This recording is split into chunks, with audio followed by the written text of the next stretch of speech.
नमस्कार मित्रांनो आज दिवस असताना काही ब्लॉग बनवायला जमलं नाही, कारण पाऊस चालू होता. तसं आत्ताही पाऊस चालूच आहे, पण छत्री घेतली, म्हटलं चला जाऊ फिरायला. थोडंसं जेवण वगैरे झालं आहे आणि पाऊस एवढा काही जोरात नाही.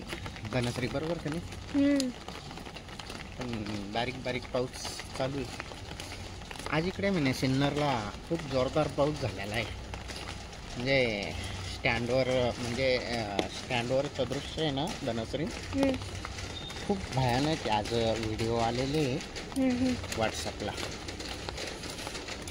खूप पाऊस आहे तिकडे. पूर पण आला असेल. चांगलं. म्हणजे रस्त्यावरून टू व्हीलर चालत नाही, एवढा पाऊस आहे. फोर व्हीलरची काय वाहत नाही. फोर व्हीलरचं कसं आहे, फोर व्हीलर चालतात. टू व्हीलरचं कसं आहे, सायलेन्सरमध्ये पाणी जातं ना त्यांच्या, त्याच्यामुळं त्या गाड्या बंद पडतात. त्याच्यामुळं फोर व्हीलर आरामशीर निघून जातात. पण पाणी घुसल ना. फोर व्हीलरचं नाही एवढं टेन्शन काही.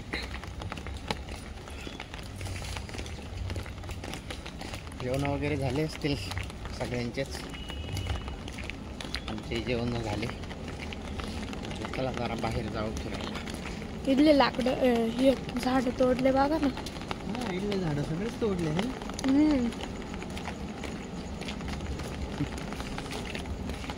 कसं आहे, लाईटी तारीख ना लागायचे ते, आणि रात्रीच्या मग लाईटी जायच्या. इथं किती झाड होते. खूप झाडं होते खरंच. तर मोकळा करून टाकलं. नाही, पण याच्यावर काही पर्याय शोधला पाहिजे. म्हणजे इलेक्ट्रिकच्या ज्या तार आहे ना, त्या अंडरग्राऊंड झाल्या पाहिजे. आता बऱ्याचशा ठिकाणी अंडरग्राऊंड आहे, पण काही ठिकाणी तरी अजून आहेच. त्यामुळे काय, आपलं जे निसर्ग आहे, झाडं जगले पाहिजे. आपण म्हणतो की प्रत्येकाने एक झाड लावलं पाहिजे आणि जगवलं पाहिजे. त्याप्रमाणे आता नगरपालिका वगैरे पण झाडं लावतात रोडच्या कडेला. आता इकडं नाशिक इंदोर हायवे ज्याचं चौपदरीकरण झालं, तर खूप झाडं लावले होते तिकडं. म्हणजे एक काळ असा होता धनश्री, का आम्ही त्या झाडांना पाणी घालायला जायचो, कामाला जायचो आम्ही ना, तर ते झाड आज एकही जिवंत दिसत नाही. इथलं झाड पण तुटलं.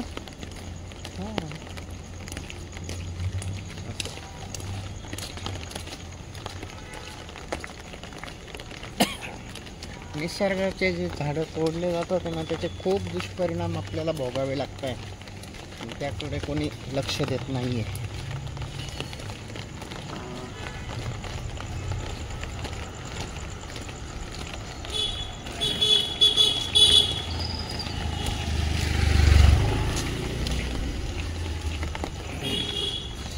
आपण चाललो आहे आता आमच्या घराजवळूनच मधला रस्ता आहे हा. मॉडेल कॉलनीकडे चाललो आहे. सहज असं फिरत चाललो आहे. मधला रस्ता आहे, मेन रस्त्याने नाही आहे. एक गल्ली आहे छोटीशी, त्या गल्लीने चाललो.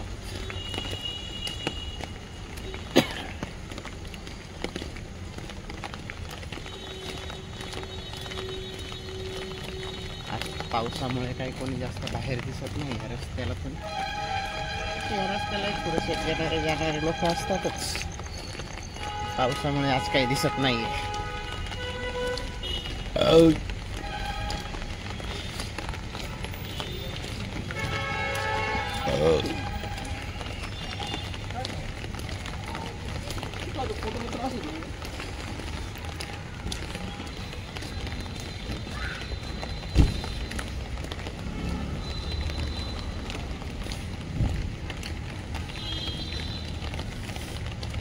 पुढे अंधार आहे वाटतं ना. इकडे खाली जाऊ.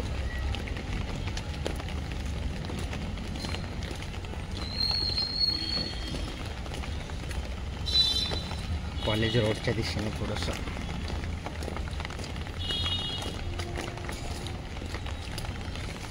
तुमच्या शाळा 16 तारखेपासून उघडणार आहे वाटतं ना? 16 किंवा 15. आणि 16 ऐकतोय सगळे 16 नंतर.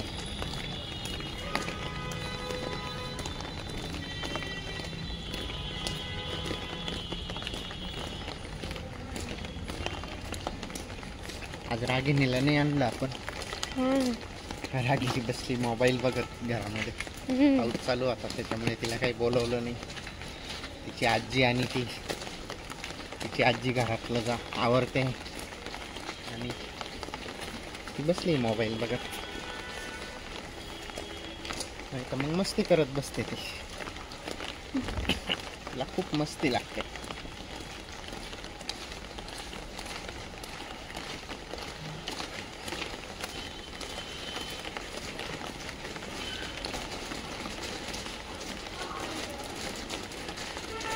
पाऊस परत वाढला.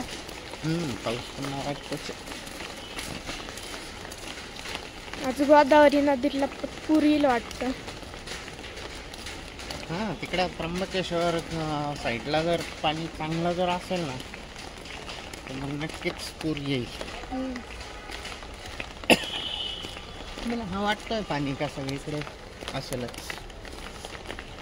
कारण रिमझिम पाऊस आहे ना. हा जास्त काही जोरदार नाही, ओळीव नाही. हा ओळीव असतो ना ते अचानक येतो आणि अचानक बरसून निघून जातो.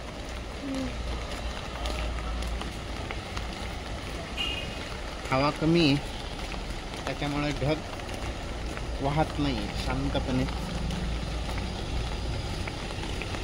ढगांचं वावरणं चालू आहे. जॉकी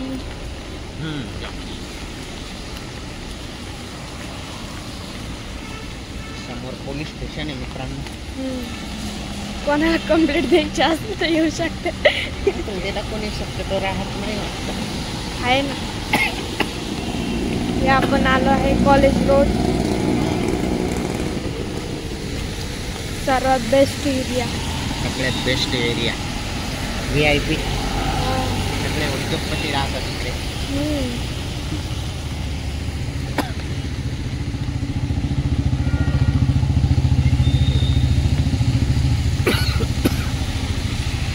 बडीशेप खाल्ल्यानंतर थोडासा खोकला येतो. बडीशेप खायला नाही पाहिजे.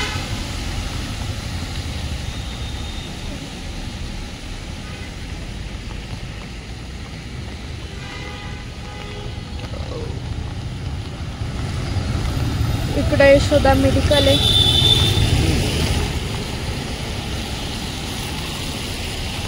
याच्या पुढं कपड्यांची दुकान आहे. आणि इथं वरती काहीतरी हे होतं ना, ब्युटी पार्लर होतं वाटतं.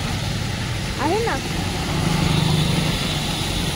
इकडे समोर पण आहे वाटतं ब्युटी पार्लर. अंधारात दिसणार नाही.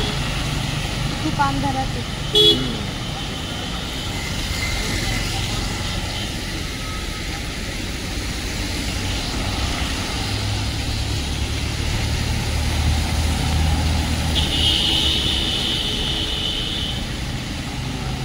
चला मित्रांनो, बाय. Take care. आणि सबस्क्राईब करा मित्रांनो. फेसबुक पेजला फॉलो करा आणि इंस्टाग्रामला फॉलो करा. लाईक करा मित्रांनो. आणि व्हिडिओ जर आवडला तर नक्कीच शेअर करा. Good bye, good night.